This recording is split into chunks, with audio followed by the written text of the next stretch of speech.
नमस्कार। इलेक्ट्रिकल ज़िंदगी में आपका स्वागत है। दोस्तों, लास्ट वीडियो लेक्चर में हमने बात किया था इलेक्ट्रोडायनेमिक इफ़ेक्ट टाइप इंस्ट्रूमेंट्स के बारे में। अभी और दूसरा टॉपिक में हम लोगों ने बात किया था इंडक्शन टाइप इंस्ट्रूमेंट्स के बारे में। आशा करूँगा वो आपने वीडियो देखी है और आपको चीज़ें समझ में आई होगी। उसी टॉपिक के साथ में हमारा डिफ्लेक्टिंग टाइप जो टॉर्क था वो हमारा समाप्त तो हो चुका था। अभी हम लोग मूव करते हैं कंट्रोलिंग टॉर्क के ऊपर। एक बार मैं आपको वो ट्री डायग्राम बता देता हूँ जो कि मैंने आपको प्रीवियस वीडियो लेक्चर्स में समझाया हुआ है। डिफ्लेक्टिंग टॉर्क में हम लोगों ने बेसिकली डिफ्लेक्टिंग टॉर्क हम लोगों ने कंप्लीट कर लिया है, राइट।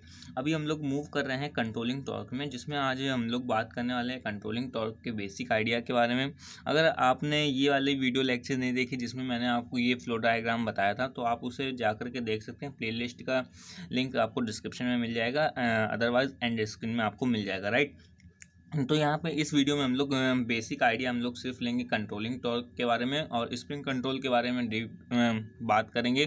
ग्रेविटी कंट्रोल मेथड के बारे में डीप बात करेंगे, और इनके एडवांटेजेस एंड डिसएडवांटेजेस आज की वीडियो में हम लोग बात करने वाले हैं।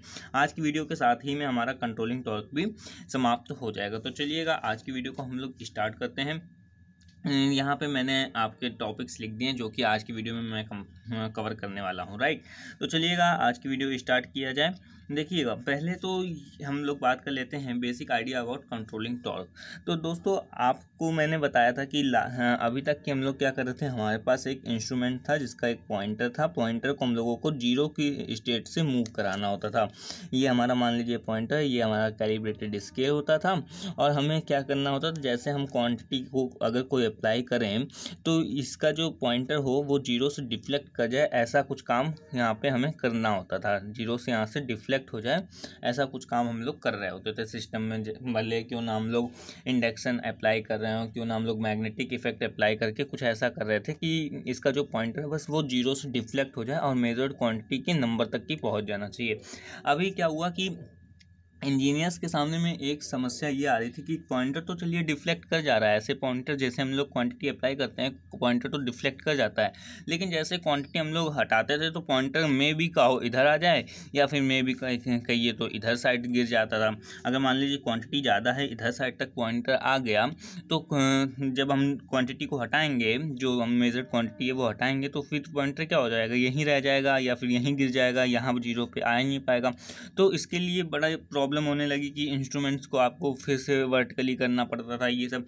तो इंजीनियर्स के सामने में एक ये समस्या थी कि हम ऐसा कोई यहाँ पे मैकेनिज़्म लगा दें कि जैसे ही हमारा क्वांटिटी जो हम मेजर्ड क्वांटिटी वो जो अप्लाई कर रहे हैं मेज़र करने के लिए वो हटाएं, तो पॉइंटर ऑटोमेटिकली जीरो स्टेट पे आ जाना चाहिए था।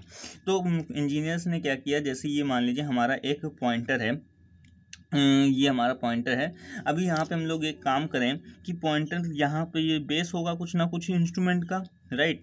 यहाँ पे कुछ बेस होगा इंस्ट्रूमेंट के अंदर से, तो इस पॉइंटर के साथ में यहाँ पे एक स्प्रिंग अगर लगा दें, या फिर यहाँ पे हम कोई वेट वगैरह लगा दें, तो ये ऑटोमेटिक हमारा कंट्रोल यहीं पे आकर के रुकेगा। आप सोचिए यहाँ पे कि ये हमारा पॉइंटर है, मेजर्ड क्वांटिटी हमने अप्लाई किया, तो ये लीजिए ये पॉइंटर यहाँ पे आ गया। अभी जैसे मेजर्ड क्वांटिटी हटाया, यहाँ पे लगी थी स्प्रिंग, और स्प्रिंग ने क्या किया, फिर से पॉइंटर को इधर घुमा लिया। या फिर हम ये काम कर सकते हैं कि पॉइंटर पे यहाँ पे कोई हम वेट ऐसे लगा दें, ऐसे करके वेट लगा दें हम। स्प्रिंग अब मान लीजिए हटा गई है, अभी यहाँ पे वेट लगा दिया है, तो जैसे हमने मेजर्ड क्वांटिटी अप्लाई किया तो पॉइंटर हमारा मूव किया, और जैसे हमने मेजर्ड क्वांटिटी हटा दिया तो वेट के कारण से क्या हो गया, फिर से पॉइंटर हमारा अपने इनिशियल स्टेज पे आ जाता है। तो वही यहाँ पे काम किया गया है कि हमारा स्प्रिंग कंट्रोल और ग्रेविटी कंट्रोल पे। तो इसका फिगर के बारे में बात करेंगे और हम लोग इसको डीप एक्सप्लेनेशन के साथ में बात करेंगे। देखिए, यहाँ पे मैं ज़्यादा थ्योरी आपको नहीं लिखवाने वाला हूँ, सिर्फ आपको एक्सप्लेन करूँगा। आप अपने मन से ओन वर्ड में थ्योरी लिख सकते हैं, कोई भी इशू नहीं आने वाला है, ठीक है ना। तो यहाँ पे आप सिर्फ कॉन्सेप्ट पे ध्यान दीजिएगा। तो चलिए, मैंने basic idea about torque controlling torque के बारे में आपको बता दिया है। अभी हम लोग मूव करते हैं स्प्रिंग कंट्रोल मेथड के तरफ में। दोस्तों यहाँ पे ये बुक में डायग्राम है, मैंने अपने हाथों से नहीं बनाया है इसलिए, क्योंकि टाइम ज़्यादा कंज्यूम हो रहा था। तो यहाँ पे ये देख सकते हैं, ये स्प्रिंग कंट्रोल मेथड है और ये हमारा ग्रेविटी कंट्रोल मेथड है। मैं इसे आपको एक्सप्लेन कर देता हूँ।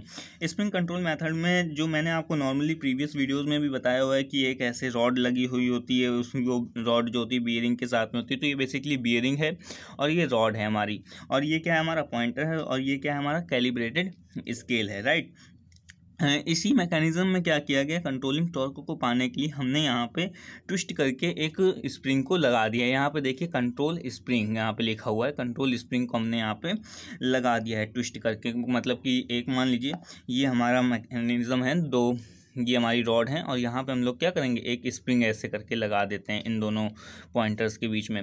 तो क्या होगा कि जैसे ही हमारा ऊपर वाला, जैसे ही हमारा कोई भी मेजर क्वांटिटी हम लोग अप्लाई करते हैं, पावर वगैरह या इलेक्ट्रिसिटी वगैरह अप्लाई करते हैं मेज़र करने के लिए, तो ऊपर वाला जो रॉड होगा वो ऐसे करके घूम जाएगा।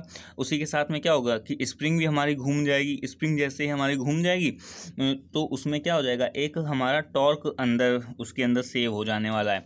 और जैसे हम लोग मेजर क्वांटिटी हटाएंगे तो स्प्रिंग जो ट्विस्ट हुई थी उसके कारण से क्या हो जाएगा, फिर से ये हमारा ऐसे 0 पे आ जाएगा। तो यही चीज़ यहाँ पे भी हो रही होती है सेम। या तो फिर आप ऐसे भी समझ सकते हैं कि ये हमारा एक इंस्ट्रूमेंट था, इंस्ट्रूमेंट में हमने क्या किया कि ये बेस है हमारा और ये हमारा पॉइंटर है, पॉइंटर के साथ में हम लोग यहाँ पे स्प्रिंग को कनेक्ट कर देते हैं। और ये बात रही ये स्प्रिंग जो होती है, ये स्प्रिंग हमारी नॉन मैग्नेटिक होती है।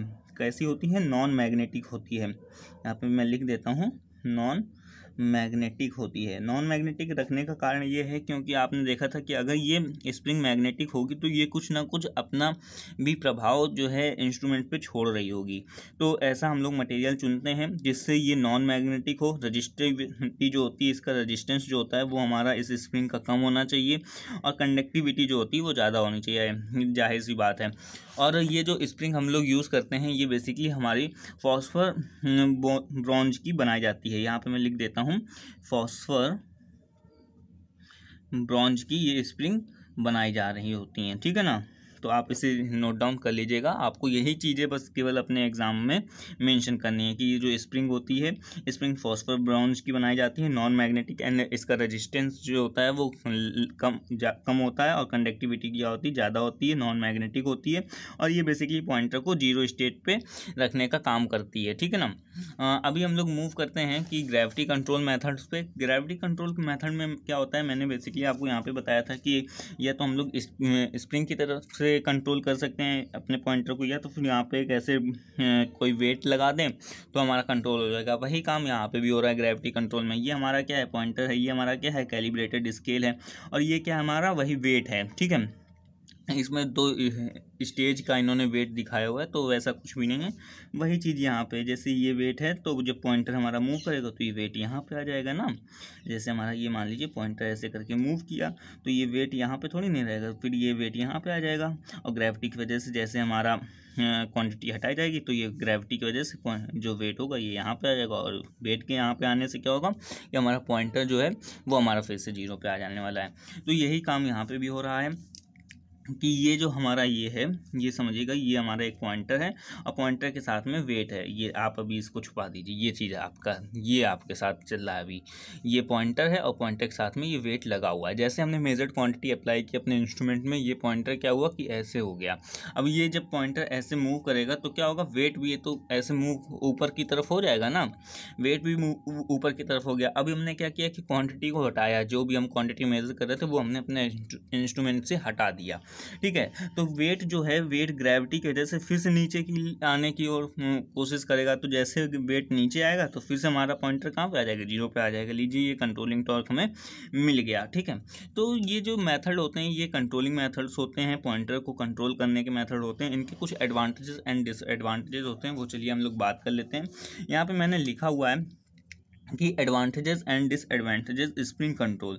तो ज़्यादा कोई एडवांटेज एंड डिसएडवांटेजेस नहीं होते हैं, बस आपको बेसिक टर्म आपको याद रखना है कि जो हमारे स्प्रिंग कंट्रोल्स होते हैं इनमें एरर्स जो होती हैं वो कम होती हैं। एडवांटेजेस के तौर पे वर्टिकली और हॉरिजेंटली इन्हें वर्क कराया जा सकता है। अब स्प्रिंग है, स्प्रिंग में तो ऐसा कोई है नहीं कि इसे वर्टिकली या हॉरिजेंटली रखना पड़ेगा, तो ये वर्टिकली और हॉरिजेंटली ये इंस्ट्रूमेंट्स रख करके काम करे जा सकते हैं, लाइट वेटेड होते हैं, ठीक है। और डिसएडवांटेजेस उनके क्या होते हैं कि स्प्रिंग टूटने का खतरा होता है। अगर मान लीजिए स्प्रिंग टूट गई तो आपको क्या कराना पड़ेगा, मेंटेनेंस वगैरह कराना पड़ेगा। इनमें क्या होता है कि स्प्रिंग की रेजिस्टेंस के बढ़ने का भी खतरा होता है। आपको पता है कि अगर टेम्परेचर वगैरह बढ़ेगा तो रेजिस्टेंस भी बढ़ जाता है, तो इसमें रेजिस्टेंस के बढ़ने का खतरा होता है। मैंने बताया था कि रेजिस्टेंस कम होना चाहिए, कंडक्टिविटी क्या होनी चाहिए इन इंस्ट्रूमेंट में, स्प्रिंग कंट्रोल इंस्ट्रूमेंट्स में ज़्यादा होनी चाहिए। तो वही चीज़ अगर रेजिस्टेंस बढ़ जाएगा तो फिर हमारा नॉन मैग्नेटिक नहीं रहेगा, कुछ ना कुछ मैग्नेट वगैरह बनाएगा। तो यहाँ पे आप समझ सकते हैं रेजिस्टेंस को कम रखना है, तो रेजिस्टेंस बनने का खतरा होता है, ये डिसएडवांटेजेस में आता है। एक समय के बाद स्प्रिंग जो होती है वो ढीली पड़ जाती है। जाहिर सी बात है, आप बार बार स्प्रिंग को स्ट्रेच करेंगे एंड छोड़ देंगे, स्ट्रेच करेंगे फिर से छोड़ देंगे, तो क्या होगा, स्प्रिंग एक समय के बाद ढीली पड़ जाएगी। तो वही चीज़ यहाँ पे मेंशन किया गया है। अभी हम लोग बात कर लेते हैं advantages and disadvantages gravity control methods के बारे में। तो ग्रेविटी कंट्रोल मेथड्स क्या होते हैं, इकोनॉमिकल होते हैं। जाहिर सी बात है कि यहाँ पे सिर्फ एक उन्होंने क्या किया है, वेट लगाया हुआ है। और यहाँ पे स्प्रिंग कंट्रोल में क्या है कि स्प्रिंग लगाई जाती है, तो ये स्प्रिंग कंट्रोल मेथड की तुलना में ये इकोनॉमिकल होते हैं, मतलब सस्ते होते हैं। इनमें टेम्परेचर का कोई भी इफेक्ट नहीं पड़ रहा होता है। आपको पता है कि अब वेट है तो वेट में तो कोई टेम्परेचर का इफेक्ट पड़ने वाला नहीं है, टाइम के साथ ख़राब नहीं होते। जैसे कि स्प्रिंग ढीली पड़ जाती है तो ये टाइम के साथ में ख़राब नहीं होते। डिसएडवांटेजेस क्या है इनके, सिर्फ इन्हें वर्टिकल पोजीशन पे रख के ही यूज़ किया जा सकता है। और सेकंड क्या है, स्केल जो होता है इनका नॉन यूनिफॉर्म होता है। नॉन यूनिफॉर्म का मतलब क्या है कि ये इनका मान लीजिए स्केल है, स्केल में क्या होगा, यहाँ पे तो काफ़ी घनी मात्रा में लाइनें होंगी और फिर इसके बाद क्या होंगी, दूर दूर लाइनें होंगी। तो नॉन यूनिफॉर्म इनका स्केल होता है, जिससे क्या होता है, रीडिंग लेने में हमें काफ़ी कठिनाई होती है। तो दोस्तों यहाँ पे जो मैंने आज का टास्क लिया था कि आपको basic idea about controlling torque के बारे में बता दूंगा, स्प्रिंग कंट्रोल मेथड के बारे में बता दूंगा, ग्रेविटी कंट्रोल मेथड के बारे में बता दूंगा, एडवांटेजेस एंड डिसएडवांटेजेस दोनों को बता दूंगा।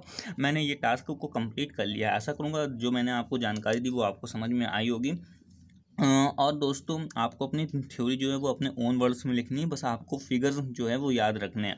और बाकी जो मैंने आज आपको ये सब पढ़ाया है इसका आपको फ़ोटोज़ वगैरह आपको वीडियो के डिस्क्रिप्शन में मिल जाएंगे। और अगर आपने अभी तक मेरा टेलीग्राम ग्रुप और व्हाट्सएप ग्रुप ज्वाइन नहीं किया तो बिल्कुल ज्वाइन कर लीजिएगा, जिससे वीटीयूपी की फर्दर नोटिफिकेशन आपको वहाँ पर डिलीवर कर सकूँ। कोई भी इलेक्ट्रिकल के से जुड़ा कोई भी आपके पास डाउट या क्वेरी होती है, आप मुझसे मेरे सोशल मीडिया अकाउंट में पूछ सकते हैं, सभी का लिंक आपको डिस्क्रिप्शन में मिल जाएगा। और साथ ही में अपने दोस्तों के साथ में इस वीडियो को शेयर कीजिएगा, जिससे आपके दोस्त भी हमारे साथ जुड़ करके अपने स्टडी को कंटिन्यू कर सकें। वीडियो को लाइक करें, शेयर करें एंड चैनल को सब्सक्राइब करें। Take care, bye bye.